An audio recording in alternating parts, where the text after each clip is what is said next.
अध्यक्ष महोदय, मैं मंत्री महोदय को बतलाना चाहता हूं कि कुछ वर्ष पूर्व इस विभाग में अपर्याप्त कर्मचारी थे। इस दृष्टि से इस विभाग में हिंदी के काम में कोई प्रगति नहीं हुई। अध्यक्ष महोदय, आपके लोकसभा सचिवालय में हिंदी के काम में काफ़ी प्रगति हुई है।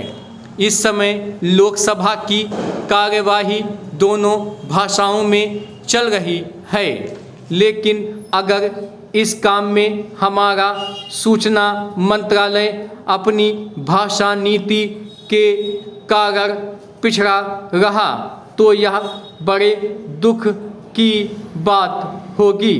पैरा खाद्य तथा कृषि मंत्रालय की मांगों पर बोलते हुए मुझे याद आता है कि इसे जितना भी महत्व आज तक दिया गया है और जितना महत्व आज दिया जा रहा है वह बहुत कम है। अभी अंतर्राष्ट्रीय व्यापार पर बोलते हुए व्यापार मंत्री ने बताया था कि निर्यात की आमदनी में कृषि का कितना महत्वपूर्ण योगदान रहा है। उन्होंने बताया था कि 70% निर्यात कृषि की वस्तुओं का हो रहा है और उसी के द्वारा हमें इतनी आमदनी हो रही है। इस दृष्टि से कृषि का महत्व और भी ज़्यादा बढ़ जाता है।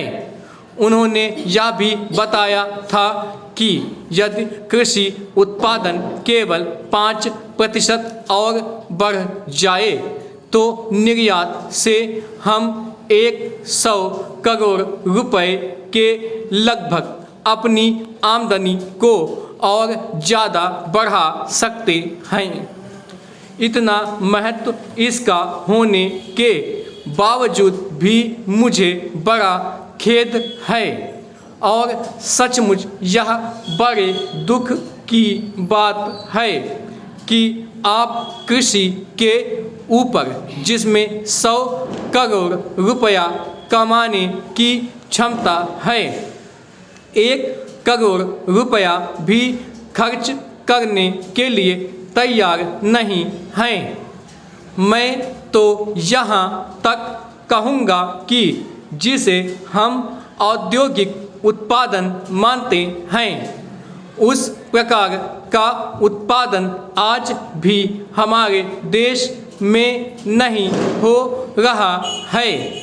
वास्तव में उत्पादन केवल कृषि से हो सकता है, क्योंकि कृषि वस्तुओं से ही आपके दूसरे औद्योगिक संस्थान चलते हैं।